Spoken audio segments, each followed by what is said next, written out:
life is a remarkable journey. You never know what lies ahead, and you'll never find out if you don't keep moving forward. Initially, I believed I was extraordinarily fortunate, and I felt that way at first, until I encountered the harsh truth and only then recognized the problems I had. That's how I ended up in this bar. You know the kind, one of those places you feel compelled to be at. It's where the exceptionally attractive and successful are said to gather. Indeed, they were there. Although they were few, they effortlessly dominated the space, mingling with ease, embracing other cool people, and exuding confidence. They appeared to know everyone, were best friends with everyone, radiating warmth to all, well, at least to most of the other cool folks. Then there were the others, the less remarkable ones. They were gathered in small static clusters, not moving about like the well-connected, beautiful people. And then there were the rest, the unfortunate ones clinging to their seats, hoping to avoid interacting with anyone. They were desperate not to stand out, fearing everyone could see through their facade of belonging, exposing their insecurities. Their fears were unfounded, though nobody really noticed them. They merely occupied space, making the place seem less empty for the confident ones to navigate around. Yeah, I was among them, not the beautiful ones, not even the invisible mediocre group. I was among those who truly felt out of place here. I had secured a spot at the bar, attempting earnestly not to make a fool of myself and to appear as though I was enjoying myself. The challenge, however, lay in the fact that deep down I had absolutely nothing to occupy me besides grappling with my own insecurities. It was daunting. You can't just sit idly in a place like this. The thought of being caught doing nothing was mortifying. Though thankfully, no one seemed to notice me. A few friends had mentioned meeting here, and like a fool, I had arrived unaware it was one of those bars. To compound matters, my friends hadn't even shown up yet. So I clung desperately to my drink, watching the crowd and trying to adopt the guise of a sophisticated observer, a man who knows his place in the background. Anything but the timid, self-conscious person I truly was, fearful of being exposed. I found myself wishing I possessed the looks, confidence, or charm of those people, the ones everyone admires. Take this guy for instance, towering well over 2 meters, blonde, bronzed, muscles bulging like the Hulk, and teeth so dazzling they could blind you temporarily. He made sure everyone noticed every inch of him, even his man purse, despite my appreciation for comic book heroes like him. I already resented him, mainly because I couldn't find a single flaw. Normally, you can console yourself by finding imperfections. Sure, she's beautiful, but she's selfish. Yes, he's muscular, but look at his teeth. Okay, he's handsome, but he's as smart as a loaf of bread. The main issue lay with those who seemed effortlessly perfect, like this guy. He was the epitome of charm and intelligence. Jerk. Why couldn't the genetic lottery distribute attributes a bit more evenly? And don't get me started on the stunning woman by his side. Any supermodel would feel inadequate and consider a career change upon seeing her. She wasn't just pretty, she was statuesque, like an Amazonian warrior. She wasn't merely pretty, she was a breathtaking goddess, and she clung to him as if he were the world's greatest gift. Damn, I really despised him. Both of them, actually. Where were my friends? I still felt completely out of place there, as if I didn't belong in the same room with those people. I mean, just look at that butt. What woman could rightfully possess and flaunt such a rear in public? That butt alone was enough to drive lesser men mad without even a hope of touching it and surviving the encounter. And to make matters worse, she wore ridiculously short, tight hot pants. Have I mentioned how unfair life can be? I probably have. Glancing around, I saw that practically everyone was watching them, not just the ordinary folks but also the cool crowd. These two had clearly won the genetic jackpot, and I couldn't help but wonder what it must be like to live life as one of them, or even to be near one of them. And then things took a turn for the worse. Mr. Universe pivoted and surveyed the crowd. Invisible guys like me wilted under the scrutiny of the popular crowd. I felt the impulse to vanish like a cockroach caught under a sudden beam of light. Surely he would detect my discomfort, my utter aloneness, the fact that no one spoke to me or even noticed me. I didn't belong here, damn it. He would be right. Now he locked eyes with me, scanning my figure with his piercing blue eyes, and started to smirk. Jerk. I felt as if my mere presence here was a violation, tainting this trendy place with my nerdy, uncool aura. He tapped the shoulder of the Amazonian goddess beside him, and things immediately went from bad to worse. Pointing in my direction, he caught my gaze, and try as I might, I couldn't look away. Good Lord, she was stunning, absolutely breathtaking. She glanced at me, then at him, back at me again, and frowned. I couldn't blame her. If I were her, I'd frown at the sight of me here too. Fortunately, she quickly averted her eyes and began conversing with her divine companion, shaking her head in apparent disagreement. They even appeared to engage in a mild argument, which surprised me. Shouldn't Olympian gods be above such petty disputes? They were supposed to observe mortals' antics with a disdainful smile. Realizing their lives were less than perfect gave me a slight yet undeniable sense of satisfaction. However, this satisfaction wasn't enough to make me abandon my fantasy of trading lives with them. I tore my eyes away from the couple posing as models and feigned interest in the bottles behind the bartender once more. I thought this would keep me inconspicuous until my friends finally decided to show up, and we could escape to a better spot. Excuse me, what a pleasant voice, unmistakably female. I decided to offer her the seat she was probably requesting before I even turned around. Damn, it was her. I felt the blood drain from my upper body, and my ability to speak vanished. Was my brilliant response. My name is Tina. And you are? Right, you can have it now. She looked puzzled. The seat, you can have the seat. What seat? I asked for your name. What? Your name. You do have one, don't you? Thomas. Well, Tom. Everyone just calls me Tom. Yeah, Tom. Her presence still had me a bit disoriented. Okay, Tom, we're making progress here, I can feel it. You even managed to remember and say your name aloud. She chuckled softly, a surprisingly endearing sound that made her seem less intimidating. She almost appeared, well, human. Charming even. I told myself to stop this, not to let it turn into some cliché by getting infatuated or anything. You know, Tom, we've hit a bit of a snag. A deep, distinctly masculine voice interrupted my trance-like focus. Her companion had joined us, unnoticed by me. Actually, everything around me had slipped my notice while she spoke.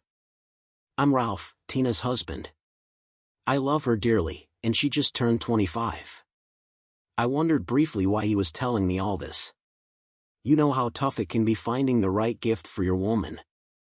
Not having much experience in long-term relationships, I wisely kept silent. Well, I kind of botched it. Bought her, well, let's just skip that part. It was a joke of a gift, and, well, she was pretty upset. Pissed. I was pissed, Ralph. Seriously pissed. Yeah, okay, angry. She was really angry. So I sort of made her a promise. She could have any gift she wanted if I could arrange it, well, financially, legally, and so forth. You know? That was all I had contributed to the conversation so far, desperately hoping I had concealed my growing confusion. I mean, why was this stranger telling me about his struggle to choose the right birthday present, and why was she looking at me with such anticipation? Hell, was this even real life right now? It certainly didn't feel like it. None of this made any sense. I half expected someone to shout, "Cut," any moment, revealing me as a victim of a prank show. And that's where you come in, he said. Could this evening get any weirder? Where were my friends when I needed them? I was frantically searching for an exit strategy now. Finally, I had found the flaw I had been looking for. These people were clearly insane. I've chosen my gift, intimacy with another man, just once. I'm glad I wasn't drinking when she said that, thank goodness, otherwise, I would have sprayed my drink all over the place. I was still coughing when she calmly continued. Ralph had to agree, of course. This wish clearly fell within the boundaries he had set. Defined limitations, I thought. This woman wasn't some brainless bimbo. But of course, it was strange to discuss the possibility of extramarital intimacy in this way. Yeah, I had to agree, though I didn't have to like it. My condition was that I could choose the guy and that I could watch the whole thing if I wanted to. Really? My short answers probably made them think I was a complete idiot by then. Of course. What did you expect? Of course, I'm not going to force a man who could compete with me in something meaningful to engage in intimacy with her. This isn't easy for me, but I know I messed up, and this is part of my penance. I'm not going to let this jeopardize my marriage. So what I need is a completely unattractive man. Unattractive, ordinary, no charmer, no keeper, basically no competition at all. What an odd story, but I finally understood why they were telling me this. Honestly, hearing the blunt truth laid out like that was quite offensive. Tom, I agreed to Ralph's conditions. I was even surprised he agreed at all. Well, I was feeling relaxed at the time, had a few drinks, and felt bad about her gift. This is my way of making up for it, and you deserve it for that crappy gift, honey. Anyway, I agreed he could choose the guy and be there, but I had one condition too: the guy shouldn't be hideously ugly. Okay, but then why are you here with me? I blurted out. She looked at me surprised, then burst into laughter. She found it hysterically funny, but Ralph and I knew better. Ugly was just how I saw myself. Tina, she was still giggling. Tina, what? He's serious. What? Come on, you're not model material. I wish you were a bit taller and, yeah, some more muscles wouldn't hurt, but Tom, you'll do. I'm not that picky. It's just a one-time thing. You'll do, you're not that ugly. Okay, but he's not exactly a heartthrob either, Ralph said. Exactly. Ralph, you wouldn't normally go for him, would you? What? No way. Regardless of whether it was true or not, the situation was becoming more and more offensive. Despite this, I endured and stayed put. It became clear to me that I had a small chance to get closer to this ideal woman. However, I refused to entertain the idea of making love to her. It seemed too unrealistic and would most likely lead to disappointment. A simple touch or even a kiss from her would be reward enough for putting up with this constant humiliation. Their intentions were transparent. She had every reason to put me in a negative light in order to reassure her husband. His motives were equally clear: he was not interested in praising someone who could pose a threat. These thoughts helped me maintain at least a little self-respect. But would you engage in intimacy with him? Ralph asked. Well, he's not exactly the guy of my dreams, but he's quite enough. Okay, kid, repeat after me. I'm an unattractive weak guy who can't satisfy a real woman. I admit I couldn't wait to win the favor of this goddess, so I obeyed. I'm a weak guy who can't satisfy a woman. He smirked smugly while she seemed slightly embarrassed. Wow, that's childish, honey. All right, Tina. I think I can accept that Tom is sleeping with you even though it still hurts. Just don't forget to protect yourself, okay? I understand and really appreciate it. I know how much you love me and how strong you are. Tina, I still don't understand. Shouldn't you be satisfied with me alone? Wow, this guy suddenly seemed surprisingly insecure. I almost couldn't blame him. I would have been devastated in his place, although I was still a little puzzled. Guys, not now. Ralph, dear, we can discuss this later. You have nothing to worry about. I am yours and I will remain yours. Guys, yes, Tom asked Tina, what does all this really mean? It means you're going to get intimate with her, dude, without making love. No romance, no candlelit dinners, no hugs, no kisses. No? What do you mean? They were both clearly shocked by my response, and frankly, so was I. I'm not interested in this. Are you crazy? I mentally scolded myself. But no, it won't work. Are you crazy, or maybe are you gay? No, Ralph, I'm not gay. Have you seen her lately? She's incredibly attractive. Yeah, I've noticed, but it still won't work, at least not the way you've described it. No kissing, no cuddling, no romance. How is that supposed to work? So you need all that, candles, kissing, cuddling? That's disgusting. I'm offering you the best intimacy of your life, and you're fixating on such unmanly things. Are you sure you're not gay? Oh right, you're just a wimp. Yeah, I can see you're into that sort of thing. Honestly, I wasn't sure what I was into. I wasn't a virgin, but at 24, I was far from a Casanova. My extreme shyness had kept me from using my equipment as intended, but I had read a lot about it, and I had watched quite a few educational videos online, for research purposes only, of course. He's right, Ralph. I don't love him, and I will never love him, but intimacy as you describe it won't work. Okay, have it your way. But I'll take care of her first. You'll get the second round, Ralph, darling. That's the deal. It's better for you. He can watch and learn. She just rolled her eyes. Okay, let's just end this farce. In any case, this little caricature of a man does not pose a threat to me. It seemed to me that he was whistling in the dark, but I was glad that he was acting like a jerk. It made everything mentally easier. It was a little awkward for me to engage in intimacy with a married woman. Okay, I'm in, but in terms of betting, I will take the initiative, I boldly stated. Agreed, she replied quickly, keeping a straight face. Great, just great, his tone was dripping with sarcasm, which didn't help his image at all. But you're not doing it in our bed. I'd have to burn it afterward, and it's practically new. So where do you live, coward? Just a few 100 meters from here. Damn it. He seemed utterly miserable. I bet he regretted not choosing a better gift for her.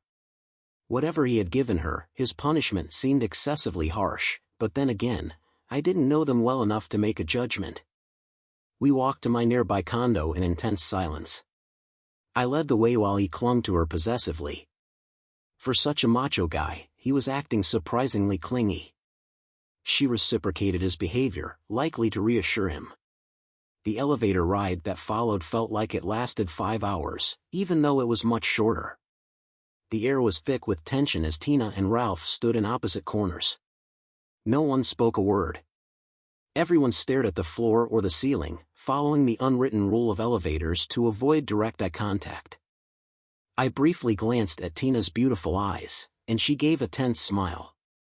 She didn't seem excited about this situation, which only heightened my anxiety. The whole scene was utterly bizarre. After what felt like an eternity, the elevator doors finally opened. Ralph and I tried to exit simultaneously. He took the opportunity to shove me roughly aside. I stumbled, desperately trying to maintain a shred of dignity by not falling to the floor. I barely managed it but ended up embarrassing myself with a bizarre flailing of arms and legs. Tina gave me a look that was almost pained, while Ralph smirked. If all went well, I'd end the night having slept with a dream woman, though it would cost me the last of my self-respect. We entered my spacious living room, which offered a breathtaking view of the city. One wall was a single enormous glass window, giving the room the appearance of something straight out of a modern furniture catalog. I wasn't filthy rich, but I had a very nice income, a stunning condo, and the ability to work from home. Apart from lacking female companionship, my life was pretty good. Oh, wow, both of them seemed quite impressed, though I couldn't fathom why. Indeed, this place was beautiful, but it belonged to an ordinary guy. They were the fortunate ones, the attractive people. They stood by the large panoramic window, gazing at the city lights, holding hands, and sharing what appeared to be a romantic moment. I almost felt like an intruder in my own condo. Would anyone like something to drink? I decided it was time to break their reverie. Huh? What? Yes, Tom, that would be lovely. Do you have some white wine, perhaps? Tina asked. Sure, beer, Ralph said. While I was bringing them drinks, I tried to calm my nerves a little. I still felt that she was too beautiful to be with someone like me. I had a fleeting vision of how the universe would collapse if I touched her, as if some law of physics would be violated. To be honest, her very presence was also a little scary. I just hoped that this pressure wouldn't affect my performance later. Nice apartment. It seems like you don't belong here, Ralph remarked. Thanks, I replied, trying not to pay attention to his rude remarks, believing it was better not to give him any pleasure. Okay, let me give you a free lesson on how to properly please a woman, he said. She seemed unhappy with his behavior but tolerated him, probably because she knew how difficult the situation was for him. Okay, please follow me to the guest bedroom, I said. In the guest bedroom? Kid? Ralph said. What? I replied. We'll use your bed, I said. He wanted to hurt me in any way he could, but I didn't care. I was going to sleep with his wife, the woman of my dreams, with his consent. With that in mind, I was mostly fine. Okay, follow me. My bedroom was much more impressive than the guest room, so I didn't mind his choice. There was a similar panoramic window with a view of the neighboring park. Since it was the top floor of the tallest building in the area, it still provided some privacy. The room also had a huge window with a transparent ceiling.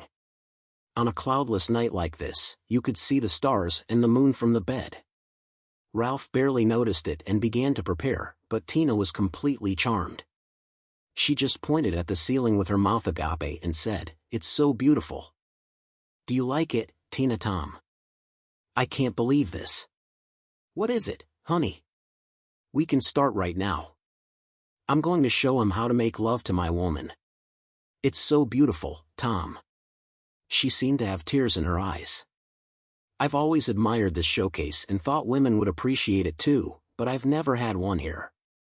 Shyness, you know. Tina, hi. Are you with me? We can start right now. Oh yes, I'm sorry, Ralph. She started preparing. Whenever I see a woman, I can't help but imagine what the unseen parts of her look like. If I see a lovely mane from behind, I picture a beautiful face in front.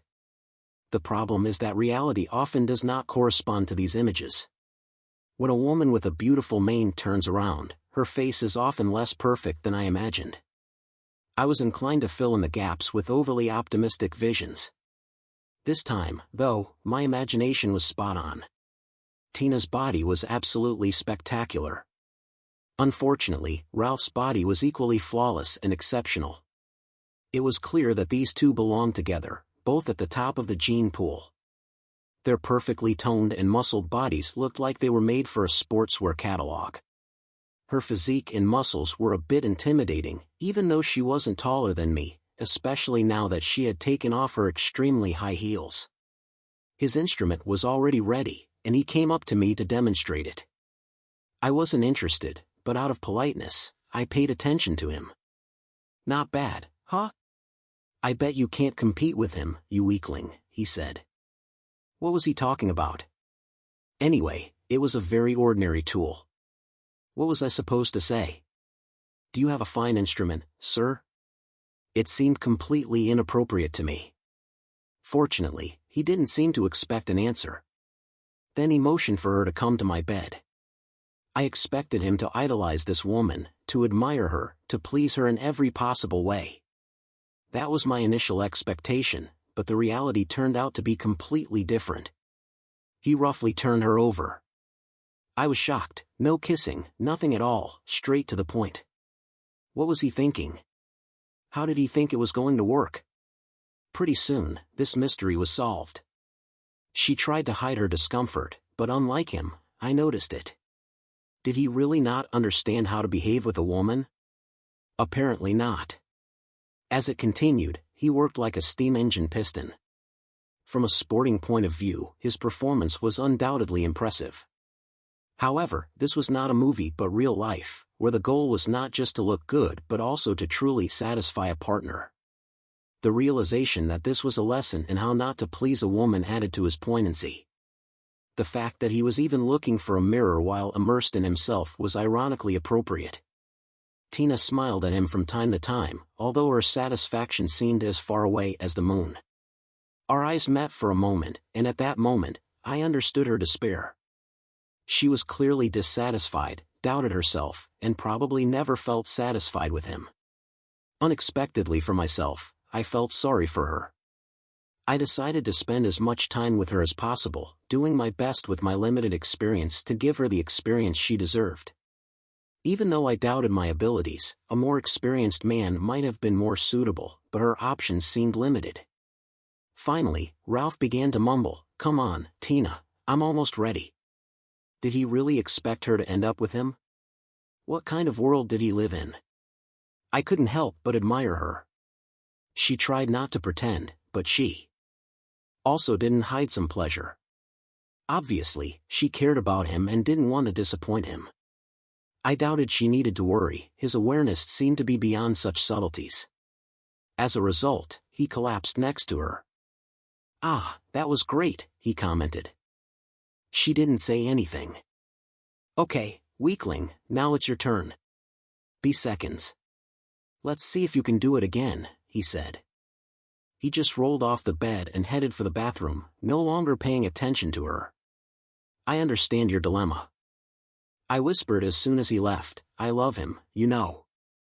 "Yes, I see it," she said, her eyes so beautiful and filled with tears. "I don't want to hurt him, I know. But you have to be honest with yourself."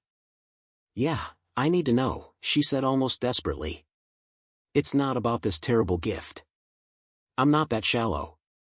I just need to know. Maybe I'm not the best option for you. I have little experience, you're my only option." To be honest, I'm surprised he agreed at all, and you probably have more experience than me.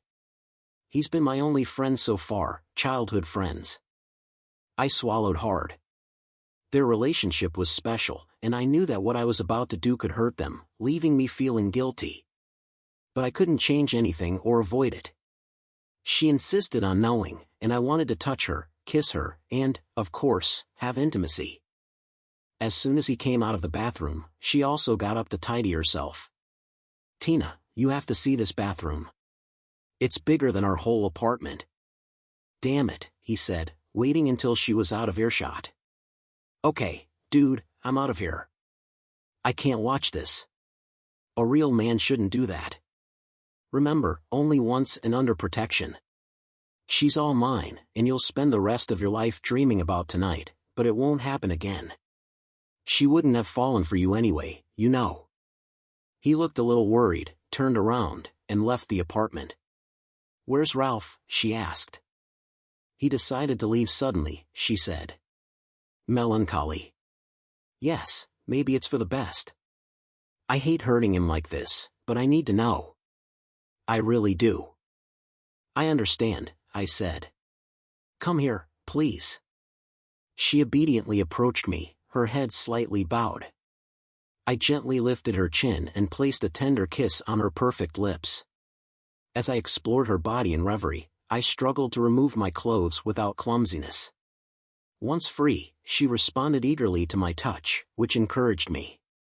Despite my mostly internet-acquired knowledge, I felt I wasn't doing too badly. As always, thorough research had its advantages. We ended up on my bed, where I finally had the opportunity to fully explore her. It was obvious that she liked what I was doing. "Do it, please. Please, Tom," she begged. Wow, this woman of my dreams was practically begging me. What a blow to my self-esteem. I understood that these were extraordinary circumstances, and, under normal circumstances, she wouldn't even look in my direction. But I was determined to enjoy this experience for both of us. And yet, I wasn't just going to be close to her, I was going to idolize her, looking into her eyes and admiring her flawless face. Surprisingly, she met my gaze without apparent disgust. "You know, you're not that unattractive," she said. I wasn't sure if it was appropriate at that moment to discuss my far-from-perfect appearance. It could spoil the mood. "And I'm not at all," she continued. "You're not as flawless as Ralph. he's probably the most handsome man I've ever seen. But you're far from unattractive. With a little style, you could become quite attractive. Oh, I thought it was just a way to spice up our conversation. I let him tease you without protecting you, just to cheer him up. I'm sorry about that. It's really hard for him. Yes, I understand. I'm sorry. I just had to say it. I like looking at you. You have beautiful eyes. I was confused.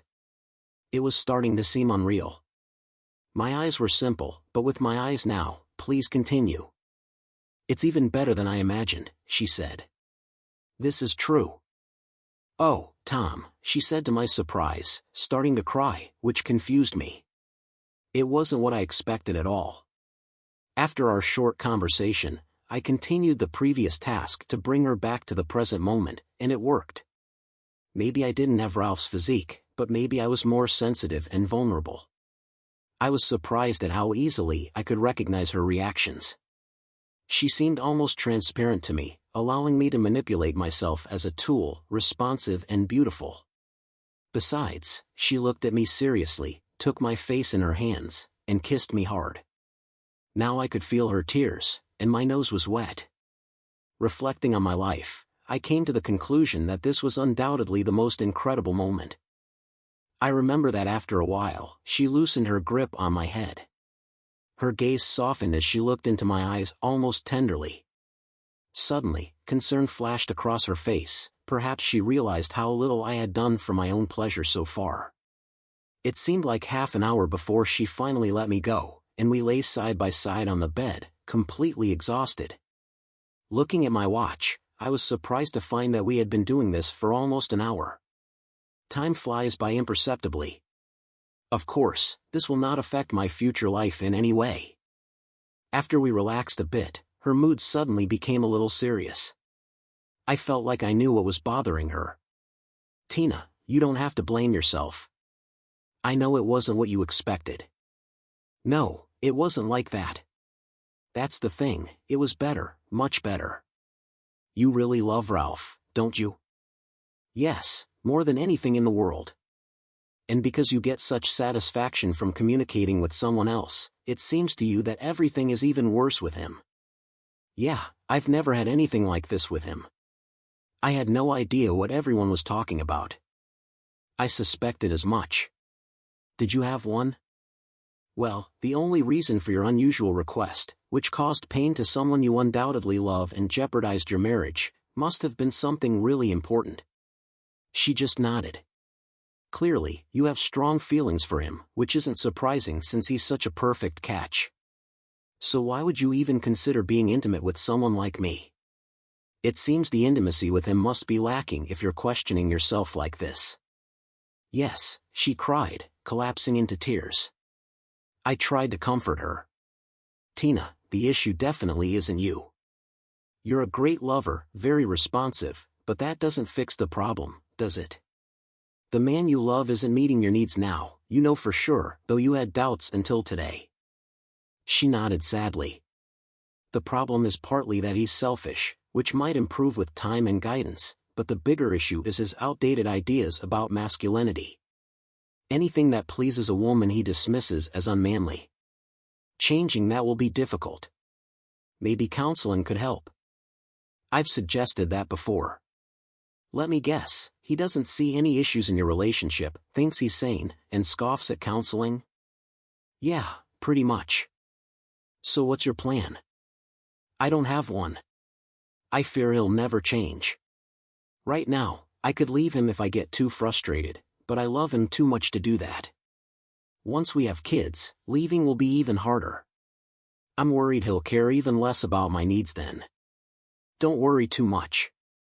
I doubt he could do any worse. She gave a short, bitter laugh. Yes, you're probably right. So what can I do? Nothing. I dream about this amazing night with you, come to terms with the fact that the man I love is a terrible lover. Hey, this is confidential, okay? Yes, of course. Don't worry, I'm not a jerk. I know. Ralph's not that bad either, it's just that today he was offended and felt insecure. Yes, I thought so. So, this is the end for us? Yes, Tom. Thank you very much.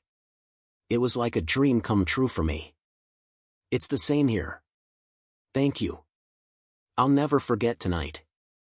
With tears in her eyes, she rushed to the bathroom, cleaned herself up, dressed quickly, and fled my apartment before I could say anything appropriate. I was surprised to realize that tears were streaming down my own face afterward. I lay awake for what felt like an eternity, grappling with recent events. She was undeniably stunning and undeniably skilled in bed.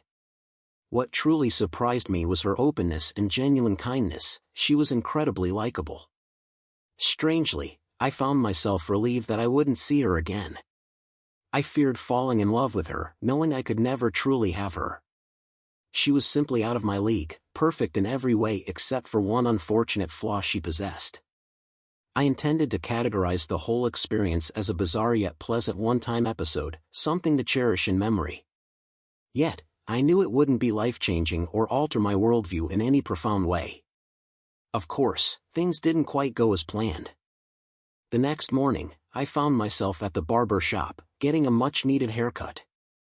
I had embraced my nerdy, unkempt appearance, but I soon realized it was just as absurd as Ralph's unconventional ideas about appropriate male behavior during intimacy.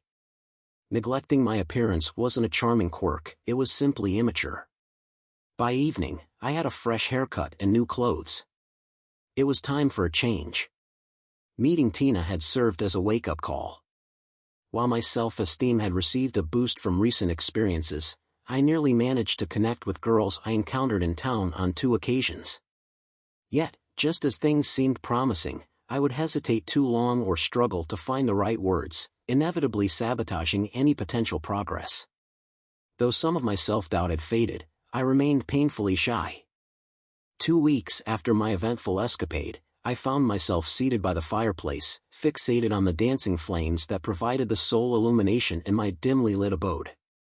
My mood was heavy despite my efforts, thoughts of Tina persisted unabated. It wouldn't have been so bad if she were merely beautiful and alluring. The true challenge lay in her unexpected depth, sensitivity, kindness, and warmth. Damn, I couldn't stop replaying our passionate encounter in my mind, tormenting myself with each recollection. My melancholic reverie was abruptly interrupted by the doorbell. Not now, I couldn't bear to face anyone at this moment, especially not Tim, my friend who had unwittingly led me into this mess by failing to show up on time at the bar. The damn doorbell chimed again. It seemed I had no choice but to address it. With great reluctance, I finally dragged myself off the floor and trudged towards the insistent ringing. What was Tim up to? He was usually too spaced out to be in such a rush. I opened the door and was about to scold him when a tall, stunning woman suddenly rushed into my arms, almost knocking me down. The door closed behind her on its own, and soft lips pressed against mine. A delicious fragrance filled my senses. All things considered, the situation could have been worse. "Don't talk," she muttered, breaking her own rule. "Let's just go to your bedroom." I just nodded. She was right, words were unnecessary. It was wonderful. After cuddling and sharing a few kisses, we lay in bed in comfortable silence. I felt completely relaxed with her, no longer intimidated by her appearance. We were friends. However, something was bothering me, and eventually, I had to disrupt the relaxed atmosphere. "Tina, I don't feel right about being involved in cuckolding him. It's just not ethical and doesn't align with who I am. Yeah, I feel awful about cheating on him too. I truly love my husband. You know, I understand he's been my best friend since childhood, he stood up for me against bullies in school. I could never leave him." Suddenly, tears welled up in her eyes. "I have to go," she said, practically rushing out of my apartment. Once again, it was becoming a pattern. I felt foolish for spoiling the moment like this. I wasn't very surprised when she showed up at my doorstep about a week later. I didn't mind at all since she'd been on my mind constantly during that time. I had spent most of my days staring out of windows or at walls, lost in daydreams about her. After a warm greeting, we once more shared a passionate moment together, followed by a conversation where we expressed guilt about our actions. She spoke fondly of Ralph again, and I reiterated that I typically didn't get involved with married women.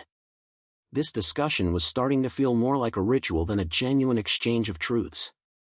Her visits became increasingly frequent until we were making love almost daily.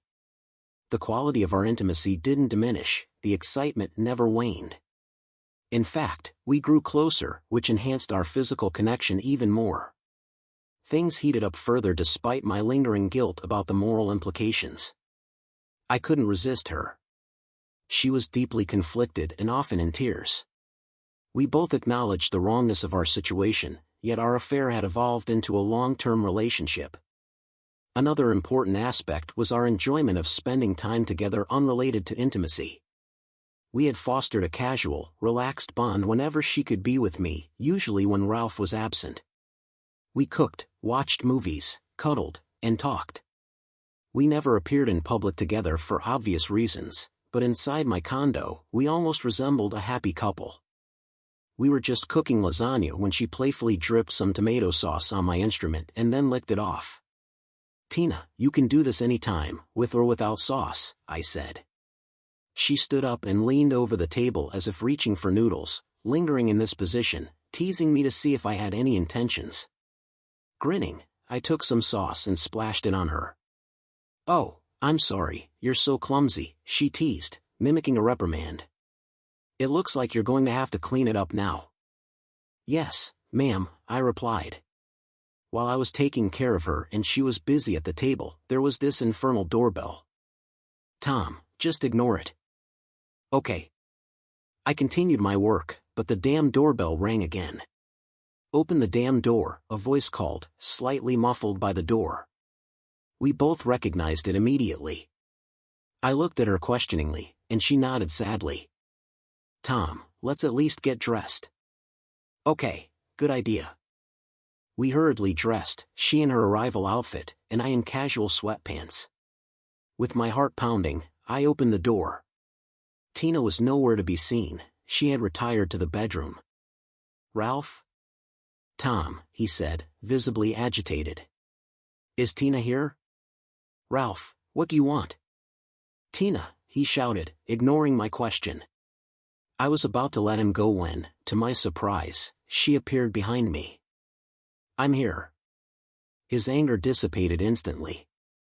It was painful to watch as I saw his spirit crumble right in front of my eyes. "So it's true," he said, on the verge of tears. For some reason, that would have been the worst outcome. I desperately hoped he would spare us. I also wished Tina would deny everything, if only for his sake, maybe spin some story about us just being friends. Yes, Ralph was just as shocked by that admission as I was. What did it signify? Why did she want Ralph to know about us? Was she trying to come clean, or perhaps pressuring herself to end things with me this way? Did she even intend to break it off with Ralph, though it seemed unlikely? "You idiot, you are a dirty, adulterous, treacherous woman," he said with a strangely sorrowful voice. "I know," she replied sadly. "You heartless, cheating, worthless." I sensed his mood shifting. This was a desperate man, and anger was building. "I know, I'm sorry, sorry," she said. "What does that even mean?" "It means nothing. It changes nothing. What are you sorry for anyway? For sleeping with him? For screwing that pathetic, skinny joke? No, what does that mean? I'm sorry for hurting you. You're worthless, a disgusting, worthless girl of easy virtue." He was now shouting. I was relieved that the offices beneath my apartment were empty at this time of day. "Ralph, I regret hurting you, but I don't regret being with Tom," she said calmly despite the harshness of her message. Her words were gentle, as if consoling a cherished child. It was clear she empathized deeply with the man she loved, yet she had chosen honesty. I admired her sincerity but questioned its wisdom. While I pondered, something suddenly struck my chin, knocking me backwards. He finally hit me, I thought, surprised. He had focused on her for so long, knowing he would never strike her. I was the inevitable target.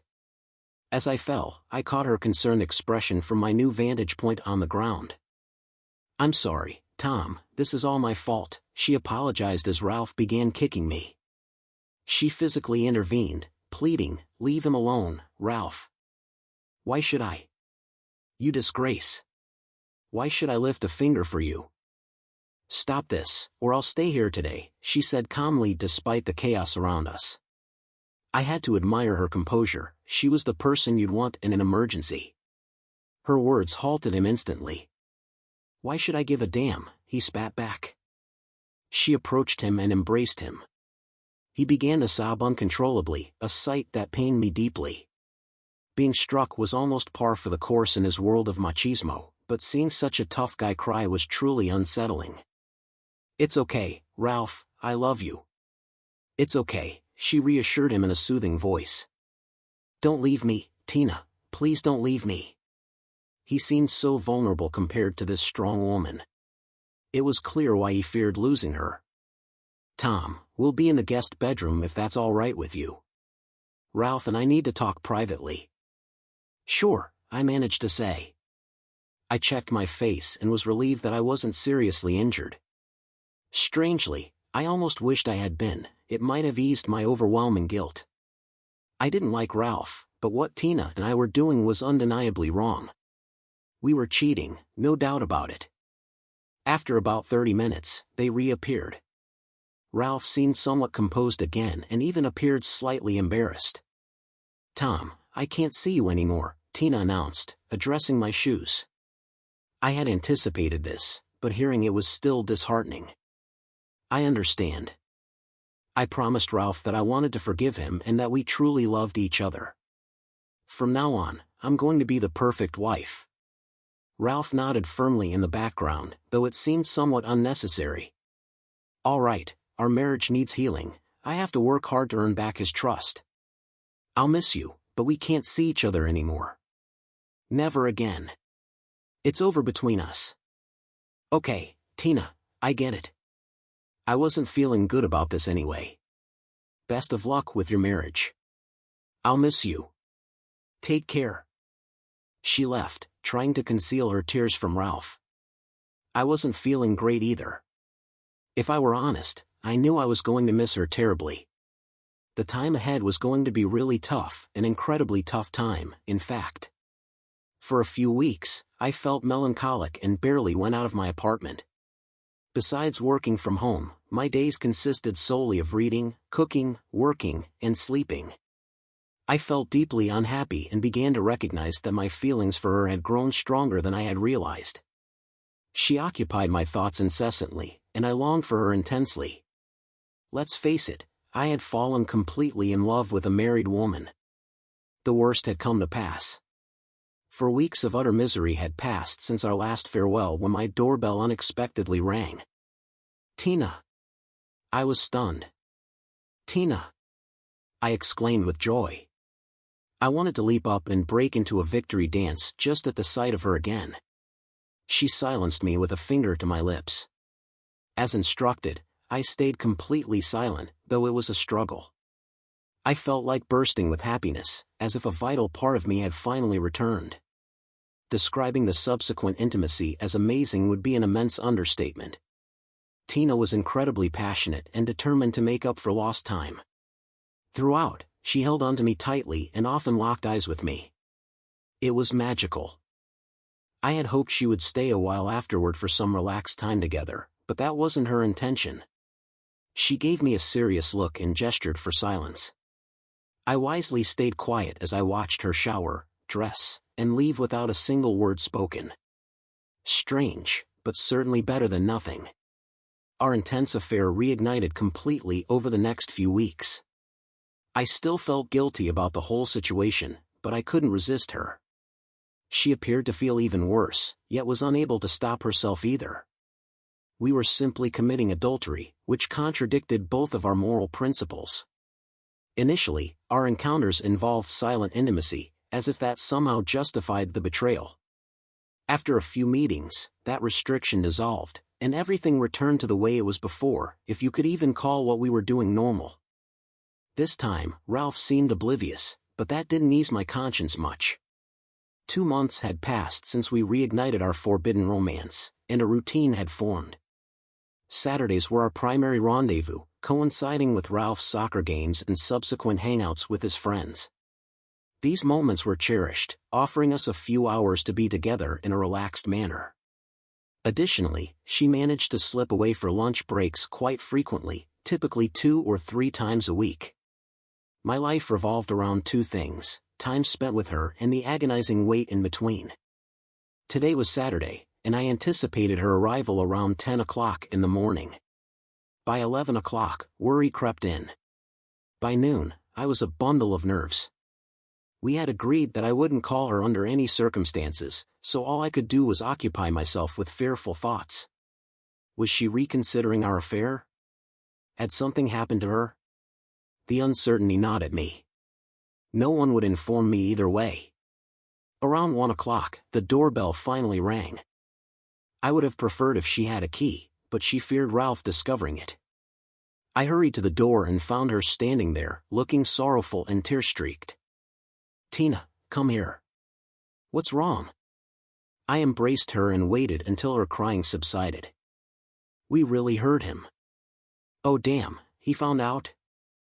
"Yes." "So, are we ending things again?" "No, no." I felt a surge of hope. Was this a sign of commitment to me? Had she decided to leave Ralph? He was furious and wanted to walk out on me right then and there. I was devastated, but I agreed it was something we needed to talk about. His reaction was unexpected and completely threw him off. His anger melted away instantly, and he started pleading with me not to leave him. It was awful, this once handsome and proud man reduced to a pitiful mess by the conniving, namely me, and her accomplice, namely me. We locked eyes. Neither of us felt proud of what had transpired.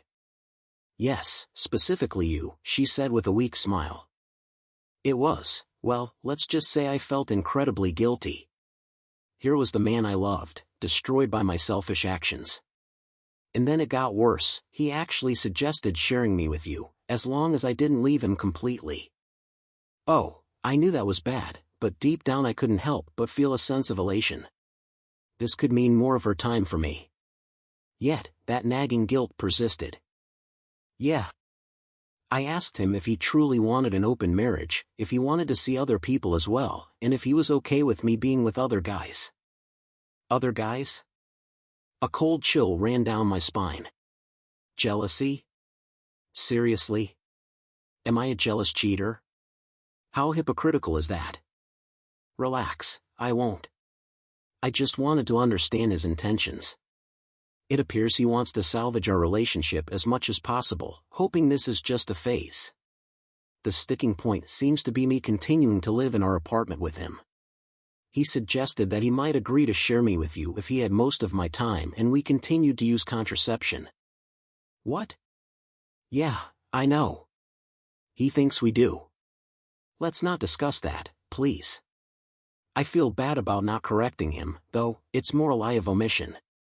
But the real issue is he doesn't want to be a cuckold. That's his biggest fear. I wasn't very familiar with that term, and he explained it to me. He said this problem would be solved if we got a divorce. I really don't understand. He wants to save our relationship by divorcing me? It seems to be some kind of pride issue for him. Whether he's a cuckold or not seems more important than staying married to me. I have no idea what he's thinking. I think he's just confused and overwhelmed. I've heard of it. What about that whole cuckold situation? It seems everyone has a slightly different definition, and for many guys, being labeled as one is the ultimate humiliation. Ralph seems to think being married is a prerequisite to earning that dreaded title, so he's probably trying to shed that label without losing you. In a twisted way, it almost makes sense. I can't help but feel sorry for him. Yeah, so that's how it's going to be. What, really? Can we start openly seeing each other? Yes and no. Not publicly, of course. No one should know about our affair or the impending divorce. Again, appearances and public image seem to matter to him. Under these conditions, he's okay with us spending some limited time together, He hopes our affair will lose its illicit thrill and fizzle out soon. How do you feel about that? It's pretty awful. My marriage just ended. I've wrecked things with the man I thought was my soulmate. I see. I didn't like the sound of that, but then again, I'd gained more time with the other man I care about. Really? That sounded much better to me, absolutely silly. Needless to say, we made love after that.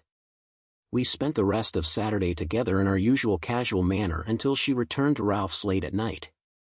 It was always hard for me to watch her leave, but this time it was even harder. I used to be her lover while she was returning to her husband and home. Now, with our new relationship, I felt I had a right to a part of her life, almost like a legal spouse, to the same extent as Ralph. As comforting as that thought was, it also intensified my struggle to come to terms with the fact that she had returned to him for the night. Why couldn't she stay with me? Jealousy began to seep into me, and the realization of my own hypocrisy as a jealous deceiver only made the situation worse.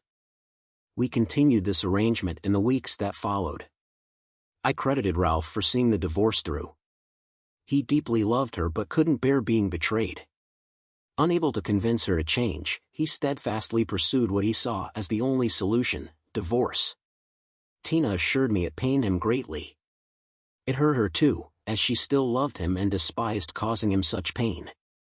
He was devastated yet tried his best to reconcile. Witnessing this was as difficult for her as it was for him. I feared losing her amidst this turmoil but was relieved she kept seeing me. She spent Saturdays at my place, returning to him in the evenings for clubbing nights. She avoided being seen with me publicly to spare him humiliation, which bothered me. Though she eventually offered to spend 2 nights a week with me, those nights were magical for me but surely torturous for Ralph.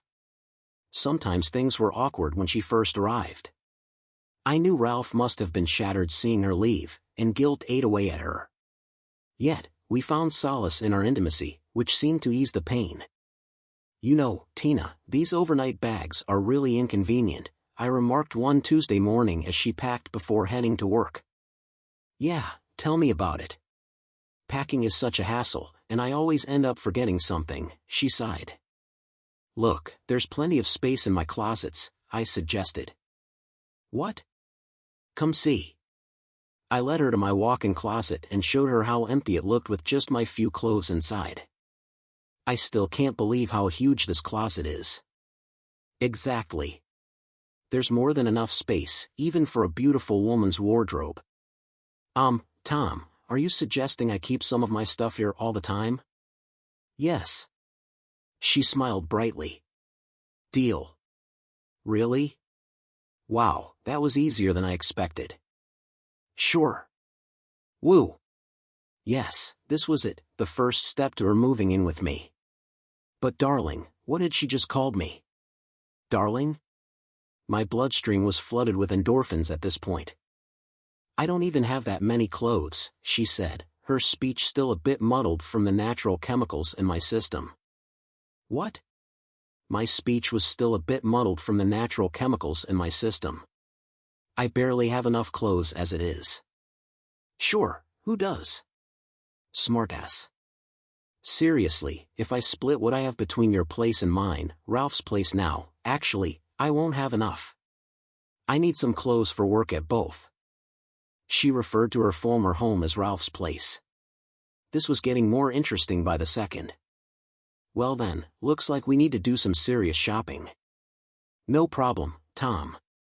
I know you're pretty well off. I assume you're not worried about money, but I'm not so lucky. I simply can't afford that many new clothes." I was still feeling elated. "What?" "That's the least of our worries." "All right." She was starting to appear a bit irritated. "Tom, I really don't have that kind of money. My account is almost maxed out." "You have separate accounts?" "Yeah, we always have. It seemed fairer this way. He likes to spend his money on completely different things." "I understand. How much do you owe?" "Tom, I'd rather not say. It's a lot, and I'm not proud of it." "I'm afraid you—" "Come on," I cut her off. About $8,000, she admitted shyly. I couldn't help it, I had to laugh. Fool, that's not funny. I never know if I'll get any cash at the ATM. Ah, that sucks. Alright, give me your account number. I don't want your money, she said stubbornly, proudly, and beautifully. I needed to think fast. This isn't charity. What do I have to do? Remember. I'm not here for the money. I am not a woman of easy virtue, she said, still uncertain. I had to handle this diplomatically, this could easily go very wrong. I'll transfer some money and use it to buy something. You'll just need to assist me with the actual purchase. I want a complete set of women's clothes, toiletries, cosmetics, everything. All of it will stay here at my place and will remain my property. You can use it occasionally. Ah, her face lit up. That was an arrangement she could agree to. A shopping spree of that scale was certainly irresistible to her. And I also expect some nice lingerie, I added. Okay, she was clearly warming up to the idea. Tina, I don't want you to struggle financially. I'll transfer a little more to help with your account. Not too much, just to ease your worries. I don't want you stressed all the time. Okay, she said, smiling shyly like a little girl. Man, I could really get used to her, so many facets to one woman, so intelligent, vibrant, full of emotions. Damn, I realized once again that I was completely in love with her. My mind was still racing, so I just blurted it out, Tina, I love you. What? She was clearly taken aback. What did this mean? Had I messed up? She looked almost like she was going to cry. Sorry, I mean, maybe I shouldn't have said that, you goofball. Oh my God, she said, hugging me tightly and showering me with kisses. I have to go to work now. Ah, okay, I replied. I had anticipated various reactions, but certainly not that. See you tomorrow, honey. Honey? Seriously? Oh, and by the way, I love you too. With that, she was gone. I, on the other hand, was still in shock. Had I really just confessed my love to her? I had known it for a long time, but I'd always avoided saying it, afraid of scaring her off with that kind of commitment. Had she really not only accepted my confession but also replied that she loved me too? Wow, I practically floated through the rest of the day. The next afternoon, Tina arrived at my doorstep with a radiant smile. Let's go. Hey, Tina, what a pleasant surprise. What's the plan? I asked, keeping a straight face and pretending not to know. Come on, you jerk, she playfully punched my arm. Let's go. I want to do some serious shopping today. Get moving, lazy. I cautiously followed her out of the building. For some reason, I felt exposed, like in those dreams where you realize you're not wearing pants and everyone is staring. The difference was this wasn't just my imagination. Well, I was wearing pants, but it seemed like everyone was indeed looking at us.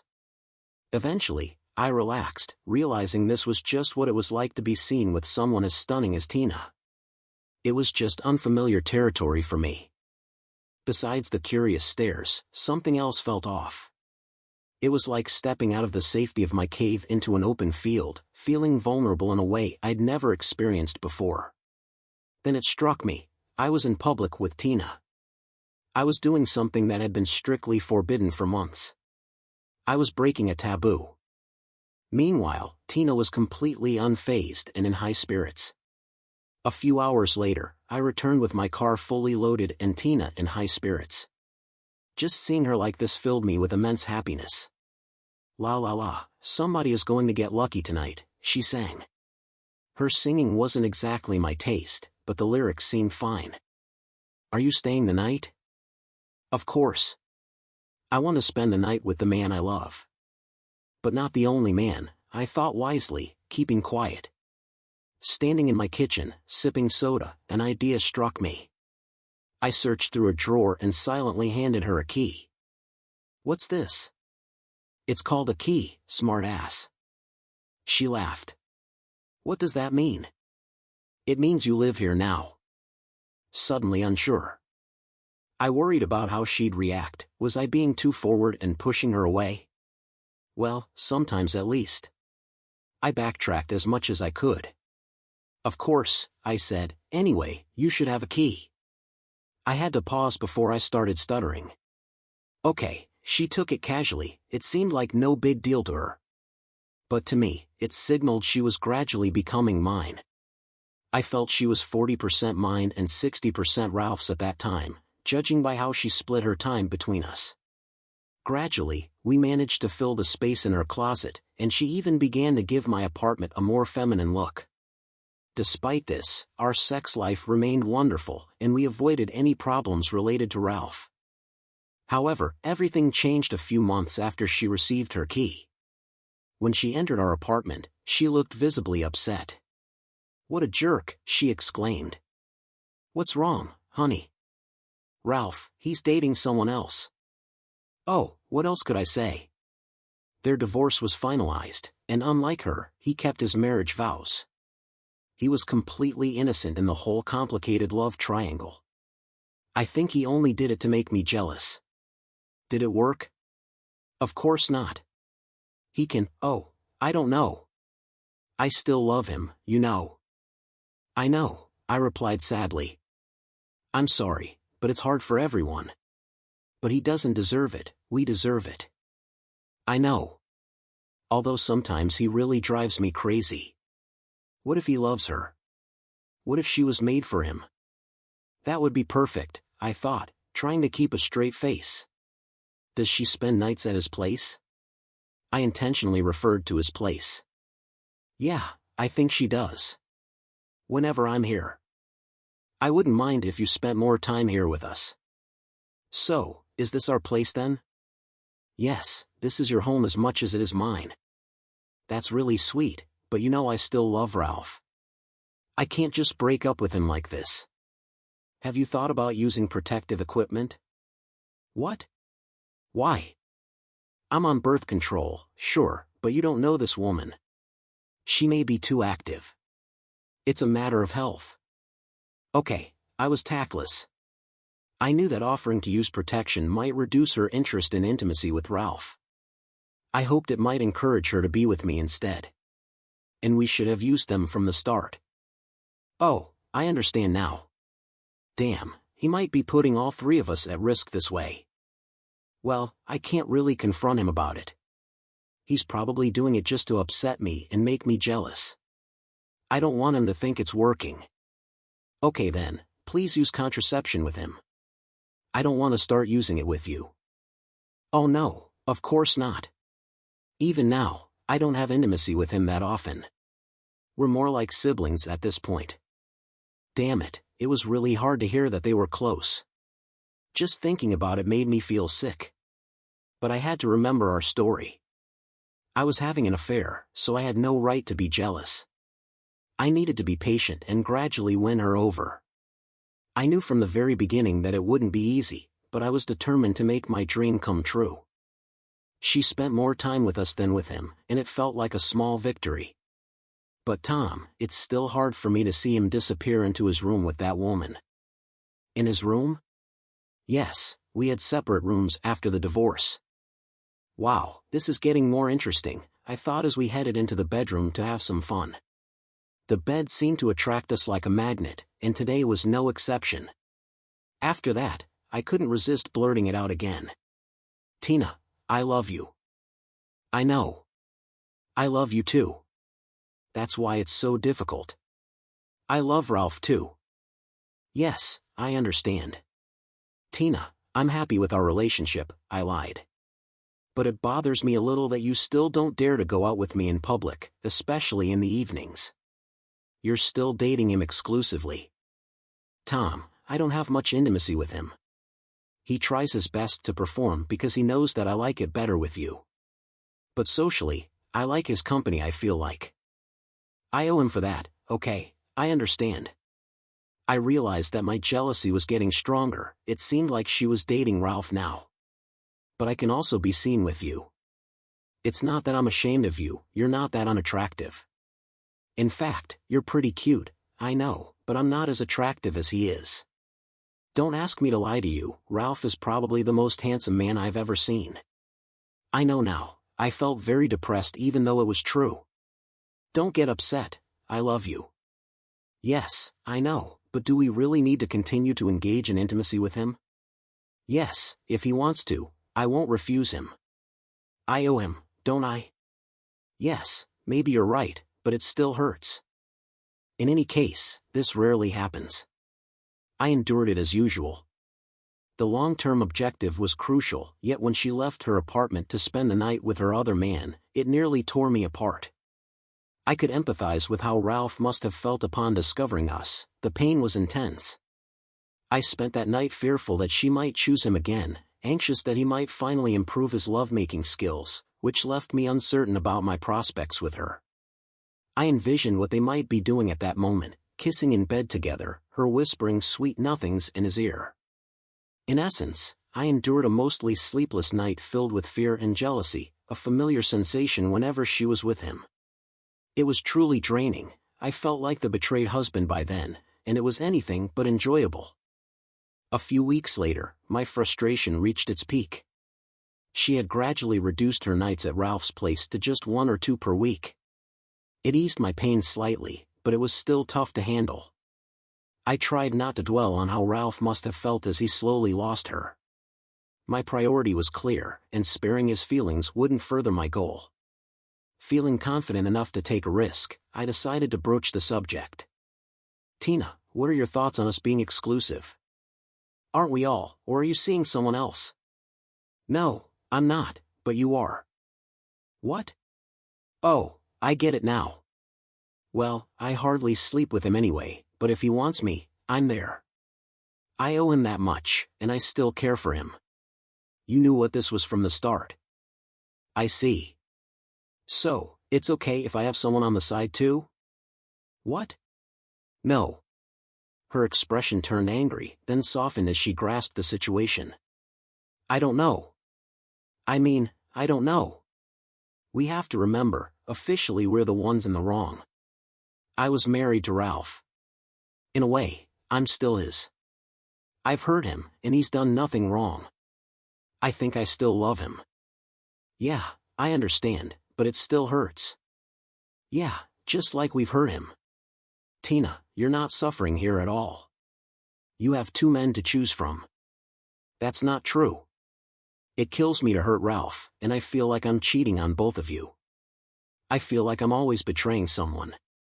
Then why not end it with Ralph? You're practically living here. I can't. He still hopes we'll reconcile, and I still have some feelings for him. Damn. For a few weeks, there wasn't much change. Sure, she started spending more time with me in public and even introduced me to some of her friends, which meant a lot, but fundamentally nothing shifted. She still met Ralph at least once a week. It felt like she was betraying me, and it was tearing me apart. I felt it was time for a drastic move. Call me selfish, but I decided to leverage my resources to win her over. It might have been unfair, but too much was on the line. I knew she had a 2-week break coming up soon. I figured neither she nor Ralph could afford anything extravagant, but she had started planning a few short trips for the 3 of us. Tina, the atmosphere was relaxed as we cuddled on my sofa, watching some mindless show on TV. Yeah, her response was absent-minded. You've got those 2 weeks off soon? Yeah, starting next week. Well, I've already booked a little trip for us. Oh, you've already booked something? Shouldn't you have asked? Maldives, I cut her off. Yeah, talk about unfair. She looked incredulous. 2 weeks in a water bungalow, nice resort, all-inclusive. Woohoo! She tested the strength of my ribcage with her enthusiastic hug. I can't believe it, Tom, you're crazy. I've always wanted to go to the Maldives. I mean, seriously, the Maldives. I know you've mentioned it. I couldn't help but feel a bit smug. That move had definitely worked. The night that followed turned out to be, well, interesting. Did I feel like I was buying her? Maybe a little. Did it deter me? Not at all. This was pivotal for my entire life, and I wasn't going to play fair. I was determined to win over the woman I loved, no matter what it took. Tom, I'm really looking forward to this. Oh, what? I had planned to go to Hamburg with Ralph to visit his sister. I see. Should I cancel? Don't you dare. We'll just visit her later. It's going to be tough to explain this to Ralph. These 2 weeks will be pure hell for him. Yeah, I understand. I managed to look sympathetic, but somehow, she broke the news to poor Ralph. I was relieved not to be there. Unexpectedly, she spent the night after discussing it with Ralph in our apartment instead of his, as originally planned. I didn't dare ask for details. Even better, she didn't return to him until we left for the Maldives. He probably wasn't thrilled, but I certainly was. The vacation was like a perfect dream. I was the object of envy among all the men present. Naturally, we were intimate, indulged in amazing food, and spent much of our time diving, snorkeling, and engaging in our usual indoor activities. I cherished the relaxed moments we shared. After making love, we cuddled on a love seat on the deck overlooking the sea, her hair gently tousled by the warm breeze. It was an absolutely perfect setting, which made me decide to bring up something potentially disruptive. Tina, I've been thinking. Yeah? Well, what do you think about spending all your nights in our apartment? I do prefer it there, but what about Ralph? I really want us to have a normal relationship, exclusive. I want you just for myself. She looked at me with a difficult-to-read expression. Oh, Tom, honey, I'd really love to, she replied, though uncertainty tinged her voice. Just do it. But what about Ralph? You need to let him go. He deserves to move on. You're holding him back. She pondered this for a while. Maybe you're right, she finally answered. It's better this way. We need to stop causing pain. You have to stop giving him false hope.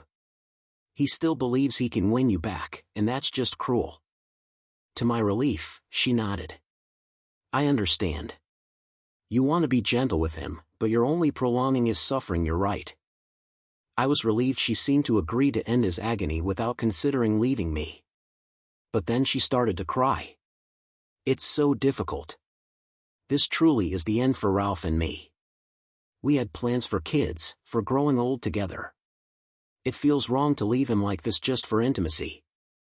Oh no, don't ever think that way. I'm not just with you for the sake of intimacy. You're so much more lovable than he is. You're caring, empathetic, nice, mature. I enjoy being intimate with you, but I wouldn't be here if that were all it was. I'm not that shallow. I love you for who you are. I love spending time with you. I need you. Same here. Okay, Tom, from now on, you're my man, my only man. You have exclusive rights to my body and soul. It sounded cheesy, but her tears made it genuine. I was moved too, and with a shaky voice, I could only manage a heartfelt yes without feeling embarrassed. Fortunately, I wasn't there for Ralph's final showdown. I really didn't envy him. Enduring the gradual loss of a woman like Tina over such a long period must have been agonizing. She later confided in me that it was truly dreadful. He cried, begged, knelt down, swore never to meet another woman again, and even claimed that they had never had intimacy. Unfortunately, the last part seemed plausible. We gradually undermined this man's sense of confidence. When Tina returned visibly disturbed with the rest of her belongings, there was no intimacy that evening. I simply held her and comforted her through her tears.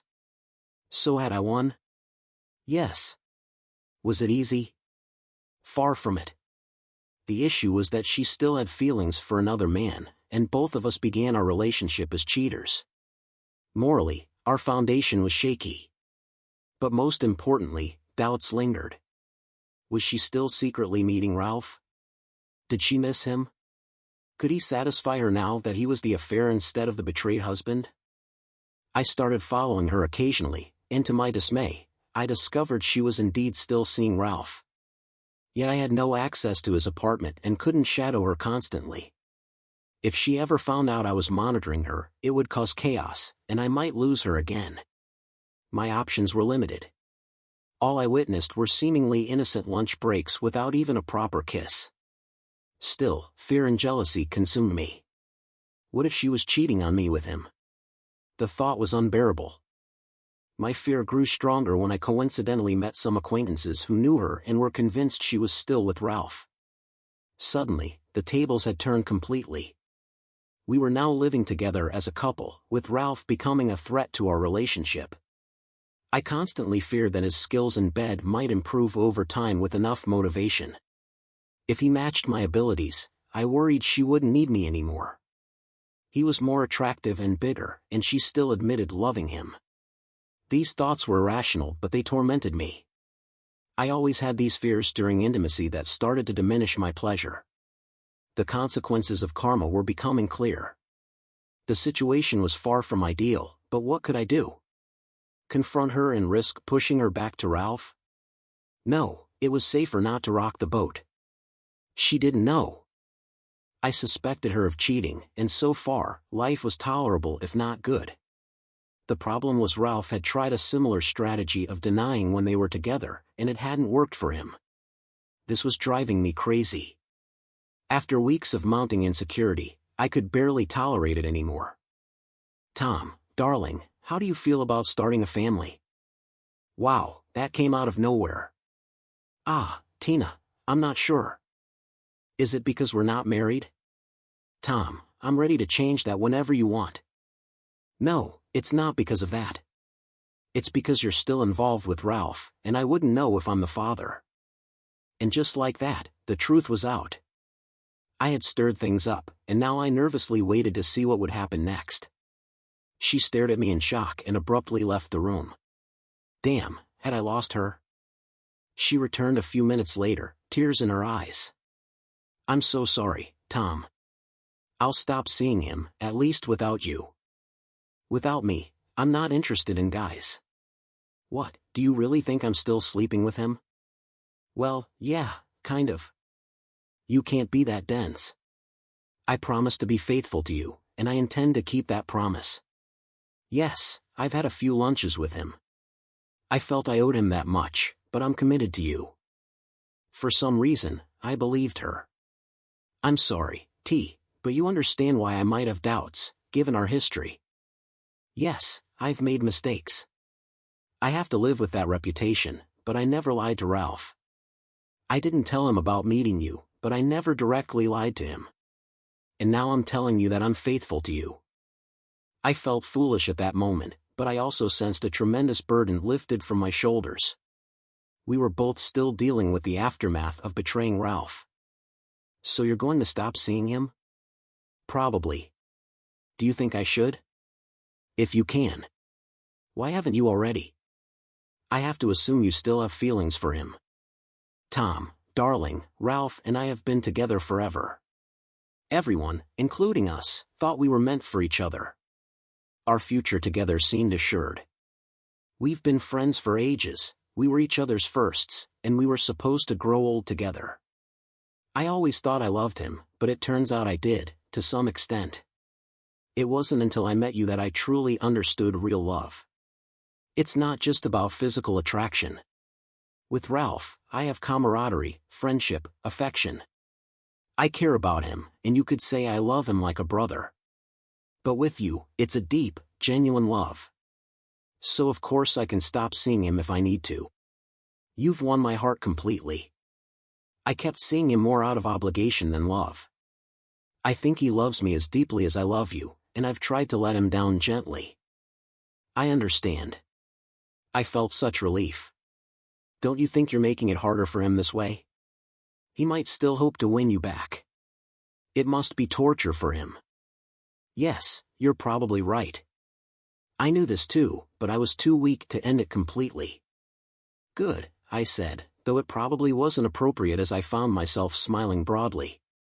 She was finally mine, completely and truly. I felt muscles relax in my body that I hadn't even realized were tense. A sense of contentment washed over me.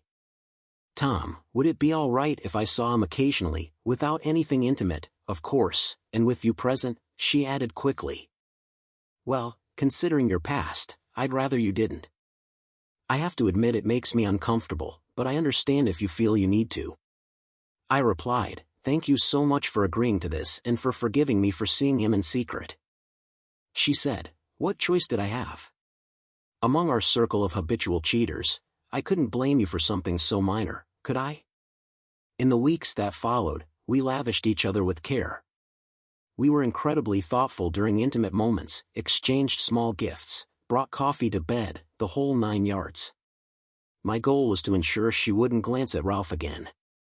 As for her motivation, I wasn't sure, perhaps guilt, asserting her territory, or making sure I wasn't suspicious. Whatever it was enjoyable for a time, but it became a bit overwhelming. Eventually, we both dialed it back, and our relationship settled into a stable, long-term commitment. We were seated at the breakfast table on a beautiful Saturday morning.